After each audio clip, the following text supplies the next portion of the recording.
베어빌레여 내가 먼저 쓴 글에는 무릇 예수께서 행하시며 가르치시기를 시작하신부터 그가 택하신 사도들에게 성령으로 명하시고 승천하신 날까지의 일을 기록하노라. 그가 고난 받으신 후에 또한 그들에게 확신한 많은 증거로 친히 살아계심을 나타내사 40일 동안 그들에게 보이시며 하나님 나라의 일을 말씀하시니라. 사도와 함께 모이사 그들에게 분부하여 이르시되 예루살렘을 떠나지 말고 내게서 들은 바 아버지께서 약속하신 것을 기다리라. 요한은 물로 세례를 베풀었으나 너희는 맨날이 못되어 성령으로 세례를 받으리라 하셨느니라. 아멘. 우리 신앙의 토대는 약속입니다. 하나님은 어떤 분이냐? 약속을 지키시는 분이에요. 아멘. 사실 제가 그 약속의 이런 부분들을 잘 못 지키던 사람이었습니다. 그런데 약속을 지키려고 굉장히 이제 몸부림을 사실 칩니다. 제가 약속 어기는 경우는 거의 없습니다. 상대방에서 제가 못 갈 상황이라면 어쩔 수 없는 상황이면 미리 얘기를 하지만 제가 약속을 파기하는 경우 거의 없거든요. 그러는 이유가 있었어요. 그런 계기가 하나님 대해서 알고 난 뒤에요. 하나님 어떤 분이신지. 하나님은 약속을 철저하게 지키는 분이에요. 어느 정도로 철저하게 지키시느냐? 자기 아들이 죽는다 해도 내가 한 약속에 따라서 내 아들이 죽는다 해도 지키시는 분이에요. 제가 그걸 깨닫고 난 뒤에 우리는 다 하나님 닮고 싶잖아요. 그래서 제 안에서 제 연약함 때문에 지키지 못하는 것 있을 수 있지만 저는 지키려고 무던히 노력을 합니다. 이유는 하나예요. 하나님이 어떤 분이 알게 되어졌으니까. 자기 아들이 죽는다 하더라도 그 약속을 지키는 분이 하나님이세요. 그래서 우리의 신앙의 토대는 다른 것이 아니라 하나님의 약속입니다. 그분이 약속하셨어요. 내가 예수 그리스도를 보내주겠다고, 메시아를 보내주겠다고, 구원자를 보내주겠다고, 여자의 후손을 보내주겠다고. 그 여자의 후손이 자기 아들인데 그 아들이 와서 십자가에서 모든 죄와 저주를 담당하고 우리 질병을 위해서 채찍에 맞아 죽으셔야 되는데 그럼에도 불구하고 그 약속을 지키셨습니다. 우리의 연약함이 있다 할지라도 하나님의 약속은 반드시 이루어집니다. 네. 그 약속이 이루어진 것이 바로 오늘 사도행전 1장과 2장의 말씀이 되어집니다. 하나님 철저하게 약속하시는 거예요. 그래서 오늘 1장 1절부터 2절 말씀을 보게 되어지면 누가가 이 사도행전을 썼는데 자기가 먼저 쓴 글이 있다고 얘기를 합니다. 그게 바로 누가복음이 되어집니다. 그래서 누가복음과 사도행전은 바로 그대로 순서적으로 이어지게 되어집니다. 그래서 그곳에서는 뭐라고 되어 있냐면 누가복음에서는 승천하신 날까지의 일을 기록했다는 거예요. 근데 그것은 뭐냐면 성령으로 명하신 거예요. 예수님께서 성령으로 명하신 것을 기록했다라고 이야기를 하고 있습니다. 그리고 난 뒤에 예수님께서 부활하신 뒤에 40일 동안 무슨 일을 하셨느냐? 바로 3절 말씀에 보게 되면 하나님의 나라의 일을 말씀하시니라 이렇게 이야기를 하고 있다는 것이죠. 부활하시고 승천하신 전까지 예수님이 하신 일이 뭐냐? 바로 하나님 나라의 일을 말씀하셨어요. 그래서 단순하게 하나님의 나라를 말씀하셨습니다. 그리고 난 뒤에 이제 예수님께서 승천이 다가오게 되어집니다. 제자들을 떠나게 되어지는 거예요. 그랬을 때 사도들이 다 함께 모여있을 때 그들에게 분부하여 말씀하신 것이 있죠. 사도행전 2장 4절 말씀입니다. 사도와 함께 모이사 그들에게 분부하여 이르시되 예루살렘을 떠나지 말고 내게서 들은 바 아버지께서 약속하신 것을 기다리라. 아버지께서 약속하신 것을 기다리라는 것입니다. 예루살렘을 떠나지 말라는 거예요. 왜 떠나지 말라고 말씀하고 있습니까? 바로 약속하신 것을 기다리기 위해서. 예수님은 철저하게 우리에게 말씀하시는 거예요. 하나님은 약속하신 대로 한다는 것이죠. 약속하신 대로 하니까 예루살렘에 떠나지 않으면 된다는 거예요. 약속하신 그 장소에 있어야지 그 장소에서 만나게 되어진 것이죠. 예수님이 약속하신 장소는 어디였냐? 바로 예루살렘인 것입니다. 예루살렘에서 아버지가 약속하신 것을 기다리라고 말씀하고 있어요. 그래서 거기서 기다리고 있으면 무슨 일이 이렇게 되어지냐? 약속하신 것을 받게 되어진 것입니다. 그러면 아버지께서 약속하신 것이 무엇이냐? 요한복음 14장 16절 말씀입니다. 내가 아버지께 구하겠으니 그가 또 다른 보혜사를 너에게 주사 영원토록 너희와 함께 있게 하리니. 예수님 먼저 아버지께 구하겠다라는 거예요. 그게 무엇이냐? 바로 또 다른 보혜사, 바로 성령님을 보내주겠다고 말씀하신 것입니다. 그에 이어서 요한복음 14장 26절 말씀이 나와 있습니다. 보혜사 곧 아버지께서 내 이름으로 보내신 성령 그가 너희에게 모든 것을 가르치고 내가 너희에게 말한 모든 것을 생각나게 하리라. 아멘. 아버지께 구하겠으니까 그 구해서 또 다른 보혜사를 보내주겠다. 나와 같지만 다른, 나의 본질상 똑같은 다른 너를 도와주는 자, 돕는 자를 보내주겠는데 그 돕는 자가 누구냐? 바로 26절에 내 아버지께서 내 이름으로 보내실 성령이라는 거예요. 그래서 성령님은 예수님께서 아버지께 요청한 분이에요. 아버지께서 요청한 그대로. 그래서 주님이 말씀하신 그대로 내게서 들은 바, 주님이 말씀하신 것이죠. 아버지께서 약속하신 것을 기다려라. 내가 아버지께 보혜사를 구하겠다. 그 보혜사는 성령님이다. 그렇게 말씀하신 거예요. 그래서 제자들이 10일 동안 함께 예루살렘에서 모여서 구하게 되어진 것이죠. 그래서 10일이 지난 승천하기 전에 10일 뒤가 바로 어떻게 되어집니까? 바로 오순절 날이 되어지죠.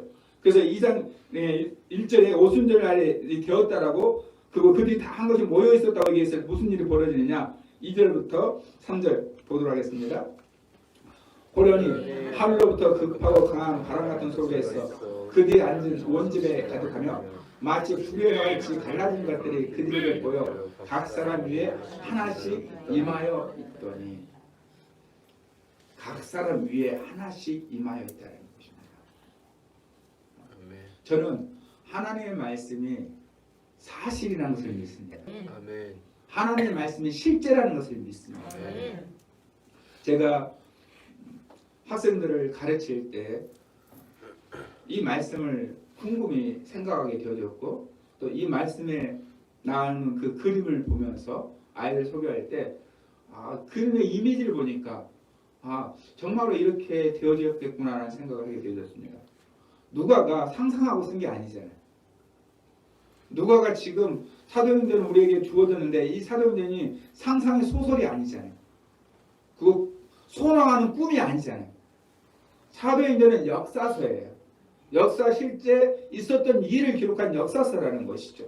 그 얘기는 무슨 얘기냐? 지금 사도행전 2장 2절에서 3절에 이 상황이 호련히 하늘도 급하고 강한 바람 같은 소리가 있어서 그들의 앉은 온지가 가득하고 마치 불의 요청 갈라진 것들이 그들에게 보여 각 사람 위에 하나씩 임하여 있더니 이렇게 기록되어 있어요. 그러면 이건 무슨 얘기냐? 누가는 이 자리에 없었어요. 그러나 이 자리에 있었던 사람들을 통해서 그때 무슨 일이 벌어졌는지를 들었다라는 것이죠. 그의 실제 있었던 사건을 들은 것을 기록을 한 것입니다. 저는 그래서 이 말씀을 붙잡고 수년을 기도했어요. 제 기억으로는 약 3년 정도 기도를 했을 때, 실제로 제가 아이들과 함께 기도하게 되어졌을 때 제가 눈을 감고 기도했는데 너무나 선명하게 우리 아이들 위에 불꽃이 있는 모습을 보았습니다. 아이들 위에 하나씩 있는, 이마에 있는 그대로 각 사람이 하나씩 임하였더니 이거 그대로 제가 기도하는 중에 너무나 선명하게 본 것을 제가 기억을 합니다. 그리고 또 한 가지, 하늘로부터 급하고 강한 바람 같은 소리가 있어서 사실 저는 이걸 들어본 적이 없습니다. 제가 지금까지 신앙생활하면서 또 하나님의 임재 가운데 있으면서 하늘로부터 급하고 강한 바람 같은 소리, 이런 소리를 저는 들어본 적이 없어요. 그런데 제가 어떤 책을 읽었는데 그 책에, 실제로 그 책의 제목이 제 기억으로는 성령님이라는 제목인데 그 책을 쓰신 분은 굉장히 유명한 분이에요. 돈 비비어가 맞는 것 같아요.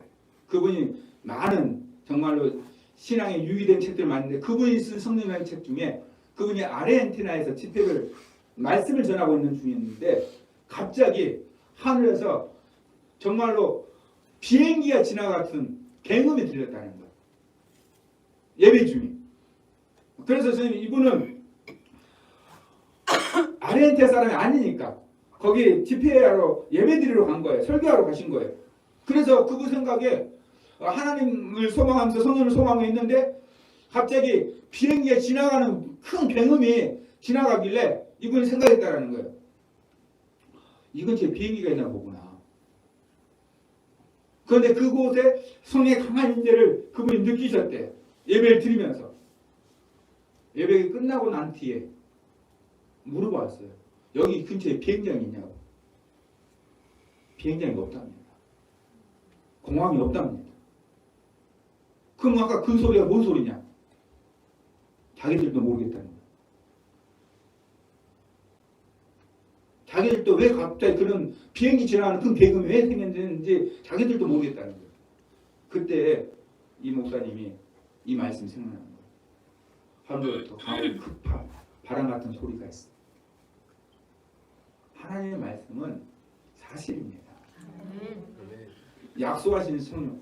그래서 그곳에 왜 각사를 임했을 때 무슨 일이 나타났느냐? 4절 말씀 보겠습니다. 그들이 다 성령의 충만함을 받고 성령이 말하게 하신 따라 다른 언어들로 말하기를 시작합니다.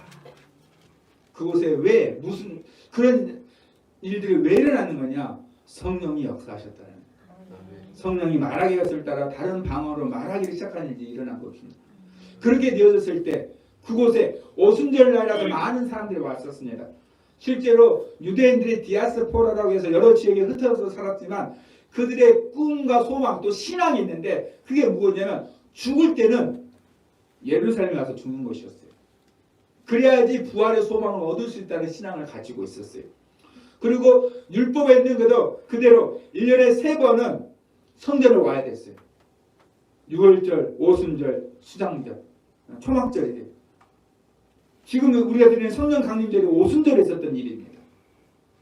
그래서 디아스포라에 있는 사람들은 1년에 3번 올 수 없으니까 또 한 번 오면 쉽게 올 수 없는 그런 지역에 살고 있기 때문에 대부분 어떻게 했느냐? 6월절에 맞춰서 왔어요. 그리고 가능하면 오순절까지 그걸 지키고 지역으로 자기 고향으로 돌아가는 거예요. 그래서 사도행전 2장 9절 이하에 보게 되면 수많은 지역에서 온 것을 알게 되어집니다. 그러니까 이 사람들이 놀란 거야. 이게 지금 무슨 일이냐? 사도행전 2장에 나타난 여기 4절의 다른 언어들, 우리 옛날 성경 방언으로 되어 있잖아요. 여기서 말하고 나타난 것은 우리들이 보편적으로 하게 되어지는 은사로서의 하는 방언과 다른 거예요. 실제로 이때 한 말들은 애국어였어요. 그 지역에 온 사람들이 자기 나라의 말을 들은 거예요. 자기 지역에 살고 있는 지역의 말을 들으니까 놀라운 일이 일어나게 되어진 것이죠. 그래서 사람들이 말하게 되어도 이게 대체 무슨 일이냐? 어찌된 일이냐? 당황하면서 하나님 놀라운 큰 일을 본다라고 말하는 사람도 있었고 또 반대로 2장 13절에 보면 어떤 일들이 조용하게 이르되 그들이 세술에 취했다 이렇게 말하는 사람들도 있게 되어진 거예요. 그때 베드로 사도가 일어서서 그들에게 설명하게 됩니다. 뭐라고? 이 일이 왜 일어나는 거냐? 사도행전 2장 16절 17절입니다. 16절 먼저 봅니다.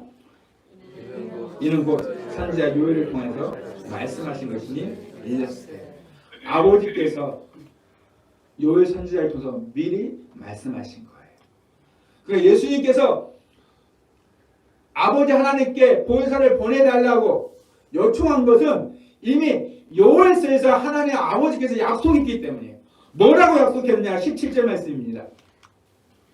하나님이 말씀하시기를 말세 내가 내 영을 모든 육체에 부어주리니 너희의 자녀들은 예언할 것이요 너희의 젊은이들은 환상으로 너희의 늙은이들은 꿈을 꾸리라. 아멘. 모든 육체에 부어준다는 것입니다. 사람이 인식한다는 것이 굉장히 좋은 건데 내가 선인식한 것이 굉장한 또 말씀을 보는데 장애가 되어지기도 합니다. 제가 이 말씀을 이 시간에 여러분에게 말씀드리는 거냐면 우리의 선 지식이 말씀을 깨닫는데 방해되는 경우가 있습니다. 제가 이게 순복음에서 신앙생활에서 순복음 목사가 되어 있는데 단 한 번도 성령님이 우리 육체에 부어진다는 생각을 해본 적이 없습니다. 단 한 번도 내 육체에 성령님이 부어진다는 생각을 해본 적이 없어요. 성령님을 사모하고 성령님 내 안에 오셨고 내가 방언으로 기도하고 나아가는 신앙생활을 했지만 내 육체에 임한다 이런 생각을 해본 적이 없어요. 왜 그러느냐? 내 육체에 임한다는 것이 무슨 뜻입니까? 지금 여러분은 육체를 가지고 있죠. 한번 육체를 꼬집어 보세요. 안 아프면 병원 가셔야 돼요. 내 육체라는 것은 내가 감각하는 거예요. 그러니까 제가 단 한 번도 내 육체에 임한다는 생각을 하지 못했던 가장 큰 이유가 무엇이냐면 내가 성령님을 느낄 수 있다는 생각을 해본 적이 없는 거예요. 이것도 저를 하나님께서 특별하게 저를 깨닫게 해주신 거예요. 어느 분이 저를 위해서 기도해 주면 저보고 기도하고 좀 집중기도 하시라고 말씀하셨을 때 제가 기도하고 나서 기도했을 때 하나님이 내 육체 가운데 임하는 어떤 특별한 현상이 있겠는데 무슨 일이 있었냐면 막 방언으로 기도하게 하면 막 손이 흔들리는 거예요. 내가 또 기도 안 하고 있어도 막 손이 흔들리는 거예요. 이게 뭐지 이게 대체? 너무나 당황을 했습니다. 기도도 안 하는데 손이 흔들리니까 이게 뭐지? 이게 뭐지? 그러면서 제가 이렇게 기도도 안 하고 손이 흔들고 있으면서 계속 생각하게 되면서 그러면서 하나님께 물어보게 되는 거예요. 손이 흔들면서 하나님 대체 이게 뭡니까? 제가 지금 기도하는 거 아닌데 내가 저 방언으로 기도하는 것도 기도만 했다 하면 이렇게 손이 흔들리는데 왜 그렇습니까? 이게 대체 뭡니까? 그랬을 때 이 말씀이 떠오르신 거예요. 모든 육체에 내 영을 부어주리. 저는 마음치 한 대 맞은 것 같았어요. 아, 우리 육체에 임하시는구나. 내가 알 수 있도록 성령님 오셨다는 걸 알 수 있도록 육체에 임하는 거. 이게 약속이라는 거예요. 하나님이 약속하신 거예요. 그래서 사도행전 2장에 그냥 성령님 오실 수 있잖아요. 지금 성령님은 우리 가운데 그냥 찾아오실 수 있잖아요. 내가 느끼지 못하게 오실 수도 있잖아요. 성령님 우리가 느끼지 못해도 우리 안에 계시잖아요. 우리가 성령님 집이니까 성령님 우리 안에 계시잖아요. 우리가 예수 그리스도 주로 신하는 순간 성령님 우리 안에 계시잖아요. 그런데 왜 굳이 마가다락방에 모든 사람이 이 지금 무슨 일이 벌어지고 있다는 것을 알 수 있을 정도로 하루부터 급한 바람 같은 소리가 있었고 불에 갈라진 것이 각 사람이 임하는 일들이 왜 있냐는 거예요. 그들의 입술에서 알지도 못하는 언어가 왜 나오냐는 거예요. 그들이 방언을 왜 하게 되어진 거예요. 하나님이 약속하셨기 때문이에요. 하나님이 모든 육체에 부어주겠다고 약속했기 때문에 그 육체에 부어지는 거예요. 이게 하나님의 약속입니다. 그래서 오순절 마가다락방에 하나님이 약속하신 대로 그들의 육체 가운데 임한 거예요. 하나님이 임하실 때 육체 가운데 임하지 않으셔도 돼요. 안 하실 수도 있어요. 지금 우리 가운데 느끼지 못하게 올 수도 있어요. 근데 굳이 왜?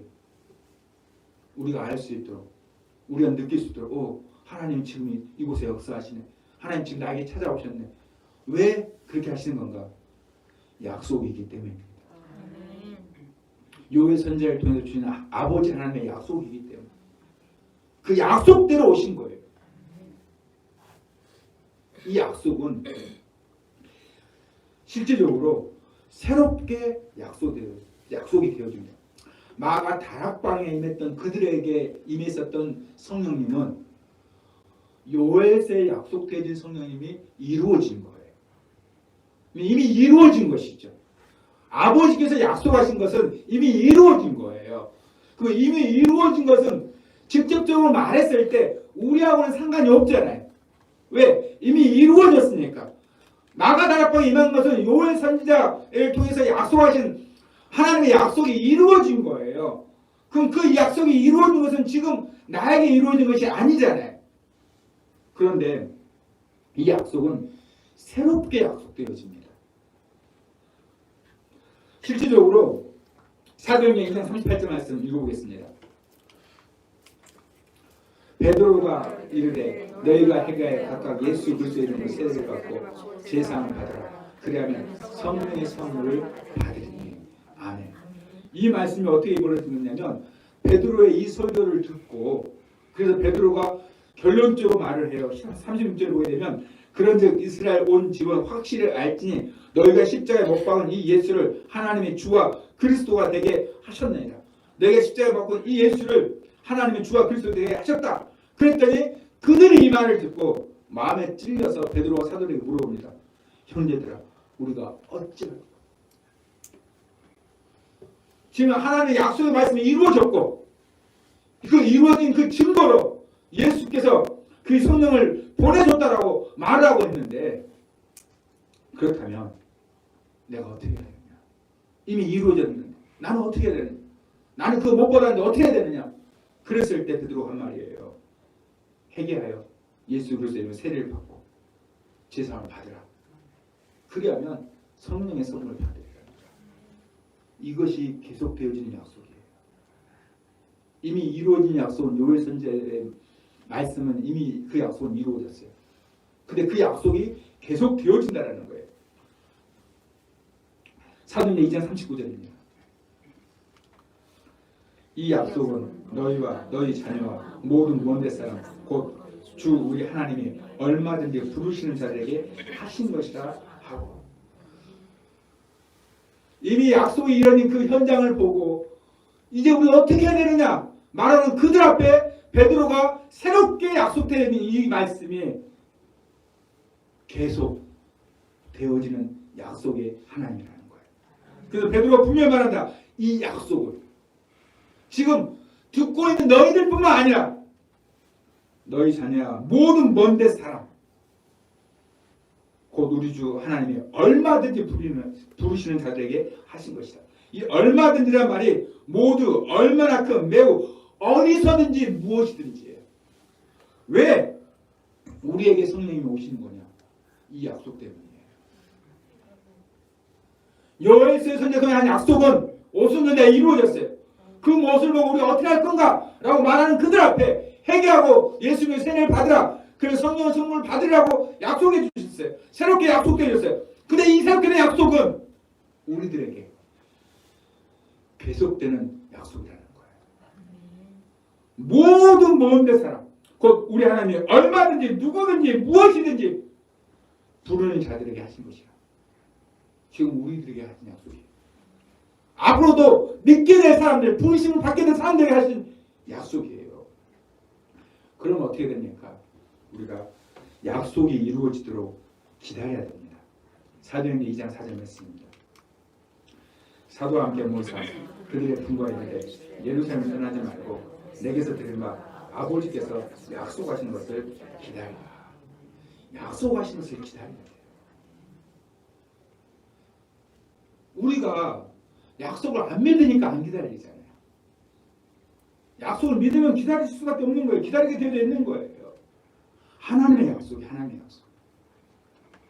기다려야 됩니다. 받을 때까지 기다려야 돼요. 왜? 내가 스스로 약속하신 장소가 있는데 예루살렘을 떠나지 말라면 예루살렘 떠나지 말아야 되는 거예요. 예루살렘에 있기만 하면 받는다는 거예요. 그래서 약속하신 곳에서 기다려야 되는데 어떻게 기다려야 되는가? 이들의 모습이 우리에게 하나의 또 교훈을 주게 되어진 것이죠. 14절 말씀 보겠습니다. 1장 14절. 여자들과 예수의 어머니 마리아와 예수의 아들과 더불어 마음을 같이하여 오로지 기도에 힘쓰더라. 기다리면서 합심하여 구해야 돼요.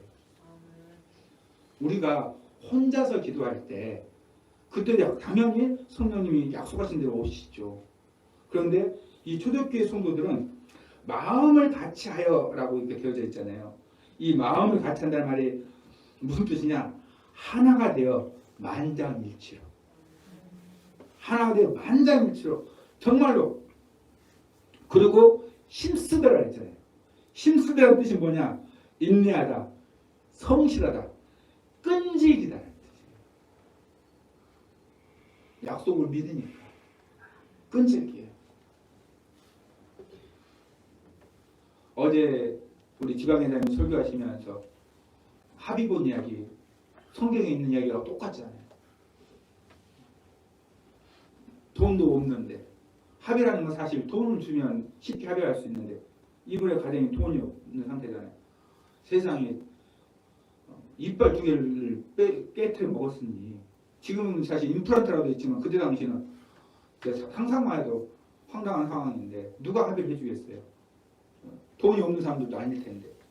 근데 애기 없고 이 아줌마가 매일 찾아와서 하소연을 하니까 결국 들어줬잖아요. 다른 방법이 없으니까. 여러분, 성령님 말고 다른 방법이 있습니까? 여러분이 하나님 앞에 살아가는데, 이 땅을 살아가는데 사단과 싸워 이기는데 성령님 말고 다른 방법이 있습니까? 그 목사님이 왜 애를 얻고서 왜 그렇게 찾아갔습니까? 다른 방법이 없습니까? 초대교회도 마찬가지예요.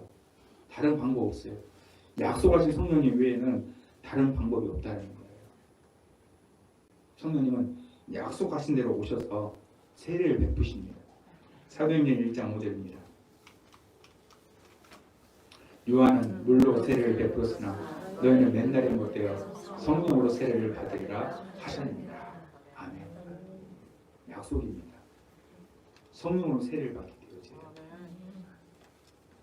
우리가 구원의 확신이 여러 가지들이 있지만 실질적으로 우리가 구원의 확신을 갖는 것이 사실은 쉬운 게 아닙니다. 왜냐? 내가 한 게 아니니까. 내가 했으면 쉬운데. 그리고 또 믿음이라는 것이 눈에 보이지 않으니까. 그래서 구원의 표로 우리에게 주어진 것이 내가 행하는 것이 바로 세례를 받는 것이죠. 내 믿음을 보여줄 수 없으니까 내가 믿음이 있다는 것을 보여주는 표, 믿음은 구원을 받았다는 표시가 되어지니까 그래서 세례를 받게 되었을 때 그게 우리에게 구원의 표가 되어지는 것이죠. 그래서 보여줄 수 없는데 당연히 구원받아서 한번 보여줘봐. 보여줄 수 없잖아요. 그 대신 보여줄 수 있는 것이 뭐냐? 나 세례 받아서, 나 침례 받아서 그 침례증을 보여주면 아, 이 사람 믿는 사람이구나 이렇게 표가 되는 거죠.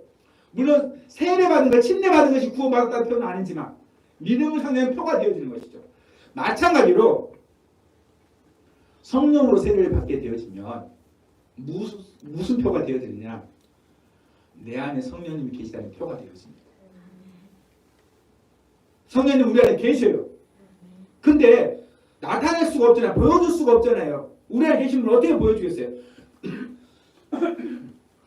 그러니까 성령으로 통해서 세례를 받게 되어지면 성령 내 안에 계시다는 표가 되어지는 것이죠. 이게 그 뜻이에요. 그래서 약속하신 성령님은 어떻게 오십니까? 우리 육체에 오시는 거예요. 이것을 우리가 알게 되어졌을 때 우리는 우리의 기도의 스타일도 상황에 따라서 바뀌어야 돼요. 상황에 따라서. 무슨 말씀이냐? 우리 순복음교 목사님들은 저도 마찬가지고 왠지 이 불이 지져야 기도한 것 같아요. 왠지 그래야만 될까요? 당연히 불을 지져야 되는 불을 주셔야 되는 것이죠. 당연히. 근데 부르짖는 기도와 함께 무슨 기도를 해야 되느냐? 하나님을 찾는 기도를 해야 돼요. 무슨 말이냐면 내 안에 오신, 내 육체 가운데 오신 하나님을 찾는 기도를 해야 돼요. 그래서 하나님에게 집중해야 돼요. 지금 우리에 오신 성령님에게 집중해야 돼요. 오늘 이 시간에 이 기도를 하기 원합니다. 성령 강림절날 정말 약속하신 대로 하나님이 이루시는데 요엘 선지자가 약속하신 것을 행하셨는데 베드로를 통해서 새롭게 약속하신 것, 그 약속이 계속 우리에게 되어져서 지금 우리들의 가운데 임하고 계시는데 우리가 늘 순간 흔들리잖아요. 정말 성령님이 함께 하시는 건가? 하나님이 함께 하시는 건가? 내가 늘 흔들리잖아요. 왜 흔들립니까? 하나님의 임재의 표를 매일 구하지 않기 때문이에요. 매 순간 매일 내 육체 가운데 인재 계시는, 내가 떠는 게 아니라 성령님을 초청했을 때 그분이 내 안에 오셔서 내 육체를 채워주시는데 어떻게 우리가 하나님이 계시는 것을 부인할 수 있겠어요? 내가 성령의 인을 받았다는 것을 표가 나타나는데 어떻게 부인할 수 있겠어요? 그래서 우리는 부르짖는 기도도 많이 해야 되고 하나님을 찾는 기도를 많이 해야 돼요. 하나님 어디 계시나? 내 육체 가운데 어떻게 오시나? 얼만큼 오시나? 그래서 더 채워주시라고. 이야기상 우리 찬양 한 곡 드리고 하나님 앞에 성령의 인재를 구하면서 기도하는 시간 갖도록 하겠습니다.